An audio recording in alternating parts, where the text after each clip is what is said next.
نحمدہ ونصلی علی رسولہ الکریم اما بعد فاعوذ باللہ من الشیطان الرجیم بسم اللہ الرحمن الرحیم۔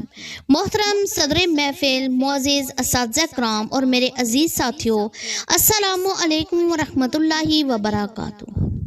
ساتھیوں، جب علم کی پہلی کرن افق انسانیت پر نمودار ہوئی تو سب سے پہلا لفظ جو نازل ہوا وہ تھا اقرا، یعنی پڑھو۔ یوں گویا رب کائنات نے انسان کو بتایا کہ بلندی کا راستہ کتاب اور قلم سے گزرتا ہے اور اس قلم کو چلانے والا ہی استاد ہے۔ استاد وہ چراغ راہ ہے جو تاریک دلوں کو منور کرتا ہے، وہ ابر کرم ہے جو بنجر ذہنوں کو سیراب کرتا ہے، وہ خوشبوئے گل ہے جو خاموشی سے اپنے گرد و پیش کو معطر کرتا ہے۔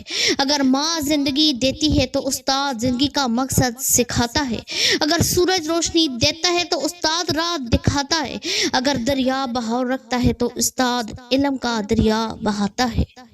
ساتھیوں، دنیا کے ہر عہد میں، ہر زمانے میں استاد نے انسانیت کو اوج و عظمت بخشی ہے۔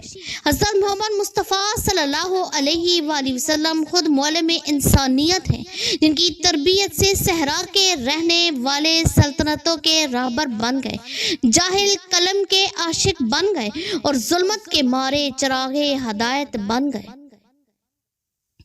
استاد کی مثال شمع کی سی ہے جو خود جل کر دوسروں کو روشن کرتی ہے۔ وہ سمندر کی مانند ہے جس کی گہرائیوں میں خزانے چھپے ہیں مگر خود کبھی غرور نہیں کرتا۔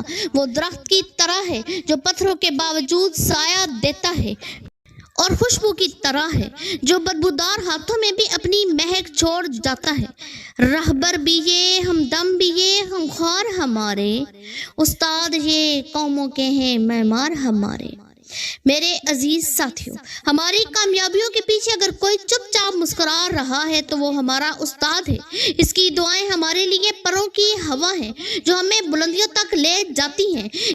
اس کے الفاظ ہمارے لیے وہ راستے کا چراغ ہے جو اندھیروں میں رہنمائی کرتے ہیں۔ اساتذہ نے میرا ہاتھ تھام رکھا ہے، ہو گئی ہے زندگی روشن ان کی محنت سے۔ ساتھیوں، آؤ آج عہد کریں کہ ہم اپنے اس محسن انسانیت کی قدر کریں، اس کے احسانات کو یاد رکھیں، اس کی دعاؤں کا حق ادا کریں، کیونکہ یاد رکھیں استاد کی قدر وہی جانتا ہے جو جہالت کے اندھیروں سے نکل کر علم کی روشنی میں آیا ہو۔ استاد عزت ہے، رفت ہے، عظمت ہے، بصیرت ہے۔ استاد رحمت ہے، شرافت ہے، عبادت ہے، حقیقت ہے۔ اللہ تعالی ہمیں اپنے اس محسن انسانیت کی عزت کرنے، اس کے نقش قدم پر چلنے اور اس کی دعا کا مستحق بننے کی توفیق عطا فرمائے۔ آمین ثم آمین۔